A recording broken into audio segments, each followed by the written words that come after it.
I'm Greg Euland, Marketing Director at Reynolds and Reynolds, and this is Connected, the podcast with best practices and ideas to help navigate what is happening in the automotive industry and the world today. As the COVID-19 virus continues to change our world and how we live and work daily, this podcast discusses ways to continue operating in this unprecedented social environment. Today we have with us Dave Bates, Vice President of Customer Support at Reynolds and Reynolds. Dave, thanks so much for joining. Hey, Greg, thanks for having me, and I hope everybody out there is staying safe and healthy. Definitely, and thanks for hopping on. You know, Dave, the question that's really top of mind for me and probably for a lot of dealers out there is, you know, going through this situation, how has your support organization changed? How has their capacity to handle customer requests changed in this time? Well, Greg, we've always had a emergency plan in the event that we couldn't get to the office or there are some challenges. But we've really taken it to another level. As the COVID virus started to spread, we started planning on how we could support folks. And I think, you know, Ohio has been one of the most aggressive in locking down folks from coming to work and was one of the first to do that. And thankfully, we were prepared. My team is full staffed and working from home. And when you call in, it's just like they were sitting at their desk. That's great. That's great. And can you expand maybe a little bit from an operations perspective what you've needed to change or maybe what you guys are doing differently now than you were a few weeks ago? Sure. Well, there's a couple of key things. You know, obviously we need to be able to have the phone calls route as they do when we're at the office, which is one key technology piece that we're able to kind of extend their phone system to their home offices. And then secondarily, we still need to be able to connect in to dealer systems to be able to troubleshoot, help, and work with dealers to resolve issues. And we've been successful at both of those, and I'm pretty excited with the results. Good.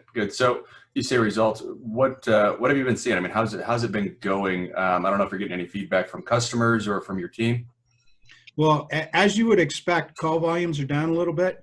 Typically, we would take between 2,000 and 2,500 calls a day, and right now we're averaging between 1,400 and 1,600 a day, which is still significant.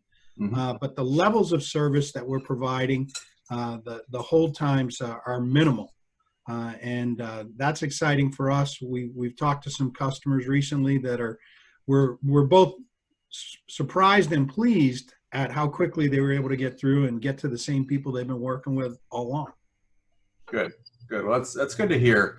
As you're talking to customers too, I'm curious, are there any common themes or common problems, struggles they're seeing or common requests right now? Yeah, obviously the ability to work from home has been one of the keys, and we've helped them through with some of those. But most recently with the government programs that are out there, for dealers to take advantage of them, they need some data and some information that they normally wouldn't put together. So our reporting team has been getting a lot of requests, and talked to a dealer yesterday, and within 2 hours we had him the information he needed, and we're pretty quick to respond. And we actually have templates set up now though that we know what's being looked for, and we can replicate it pretty quickly for dealers. That's great to hear. It's amazing how these types of situations end up creating things that not necessarily issues, but opportunities to work through. That just get replicated over, essentially it'll be probably every dealership in the country. Yeah, and obviously there's some that are quicker to jump on it than others, but the good news is we're ready and prepared. And you know, our hours of operation have always been the strongest in the industry, and so we're open Monday through Friday from 6 a.m. to 11 p.m. Eastern time, and 8 to 6 on Saturday, and that hasn't changed. So as dealers need help and need support, we're there and we're ready. Fantastic.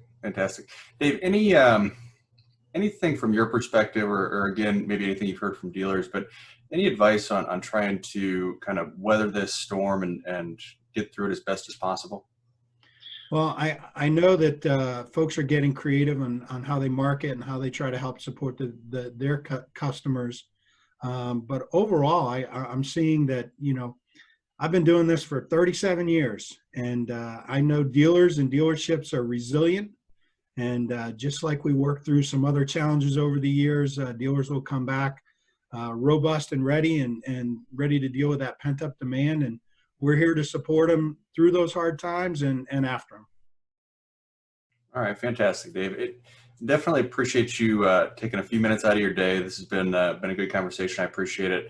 While we have the audience and before we hop off, is there anything else that that you'd want to share, or you feel good? No, I just want to let you know that that we're here to help, and 1-800-767-0080 in the U.S. and the normal numbers in Canada.